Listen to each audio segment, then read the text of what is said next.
So imagine you're in a 5v4 post-plant situation on B site Inferno in the grand finals of an S-tier tournament. You've got CT cross-smoked and deep banana control.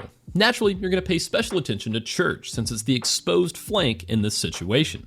Well, that's the reality for Mouse, and they're going to be playing this exactly right, placing their best players into a 3-man crossfire watching a single doorway inside the church.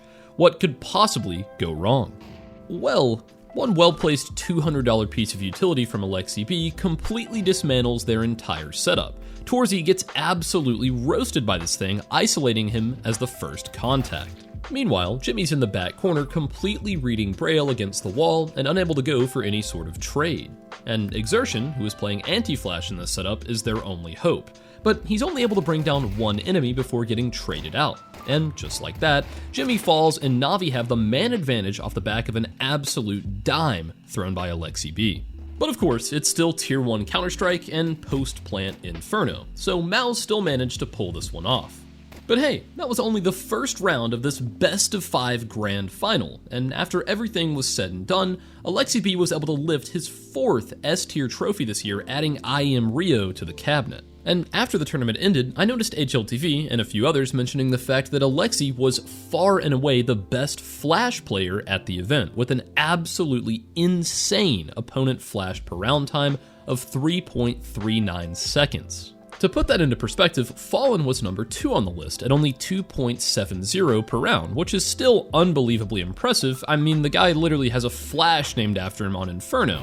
But it's crazy that Aleksib was able to be that much higher up on the list while also lifting the trophy. So let's dive in and watch the grand finals of this event from Aleksib's perspective. Let's figure out how he managed to dominate the utility game at such a high level. But before we get fully started, I want to thank today's sponsor, SkinsMonkey. So, SkinsMonkey is an automated CS2 trading site that provides an instant way for you to get new skins. All you have to do is select your old skins that you don't want anymore and then pick out some fresh ones to trade for. It's as easy as that. And right now you could get a free $5 if you use code TACTICS on the site. And finally, you could get up to a 35% deposit bonus when using my code. So thanks again to SkinsMonkey for sponsoring this video. Links in the description. Alright, so after reviewing every single round from Aleksib's perspective in this grand final, I've tried to identify 3 major areas that set Aleksib apart from the competition when it comes to flashing.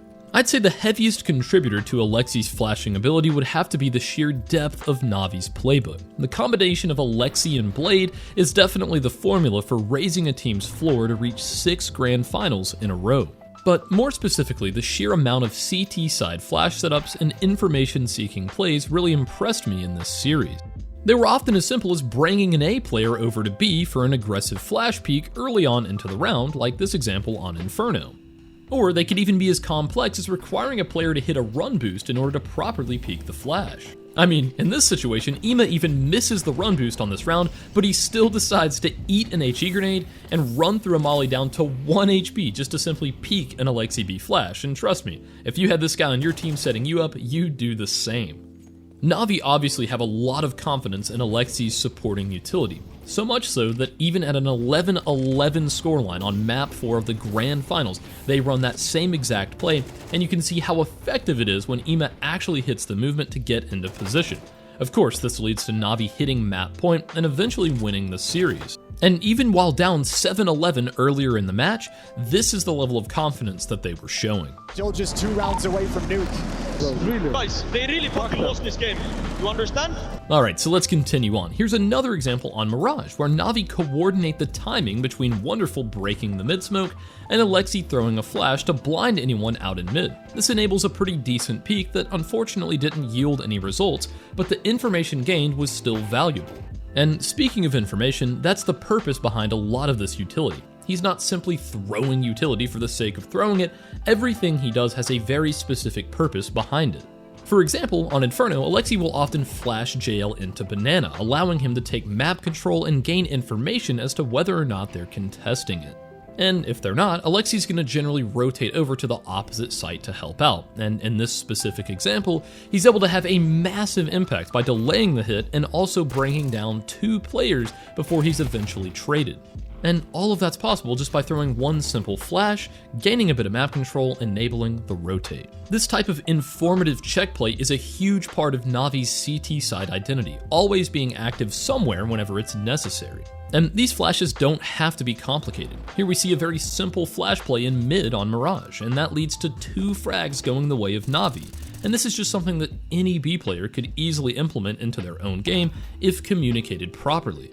So let's move on to the final distinction, which is Aleksib's adaptability, especially in retake scenarios. And what I mean by that is his ability to move players around like chess pieces and have them peek in a coordinated fashion, all while throwing flashes similar to the one that you've already seen in the intro clip.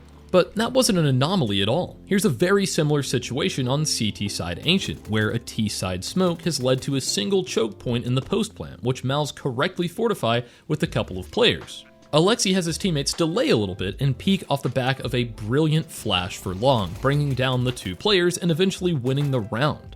This sort of patience and level-headedness in stressful situations is what's yielding great results. Another interesting example of Aleksib's adaptability is the fact that he's able to recognize when a flash play isn't working out properly. On Ancient, Navi tried to take mid a few different times during their T-side run, and Mals were expecting this sort of flash and peek, so they played up close in front of Aleksib's flash, massacring the push. To counter this in a later round, Aleksib decided to call for an early push and adjusted his flashing accordingly. However, Mals had Jimmy play anti-flash, running backwards as the supporting mid player, waiting for Aleksib's flash to pop so he could just turn around and shred the players running through smoke. So yet again, he changes it up by running down lane and throwing it from outside of cave, shooting just before it pops, causing the anti-flash player to turn around and look at it. And as a result, they actually fell back into donut and gave up mid. Alright, so enough yapping, what can you actually take away from all of these concepts? Obviously, if you're a solo queuing player, you can't rely on your teammates to coordinate at anywhere near this level. However, throwing good supportive flashes only requires basic communication and learning a few relevant lineups to the positions that you play. And if you struggle with communication, or if your teammates aren't the sharpest, you can learn team-safe flash lineups where they won't blind your teammates no matter how hard they try to get completely fried by every flash you throw. And I've made a bunch of videos on these sorts of solo queue focused team safe flashes, so feel free to check out that link down below or by clicking the card above. And hey, along with that, on the CT side, going for frequent check plays for information and calling rotates can really help out your win percentage on that side of the map. And these are all things that don't require professional level coordination, but can still have a massive impact on your game. Alright, so that's everything that I wanted to cover in this video. I hope you learned something new and enjoyed watching this breakdown and style. Let me know how you felt down in the comments below, and I'll see you guys in the next one. But before I go, I do want to thank all of my channel members on screen right now. Thank you guys so much for allowing me to do what I love every single day.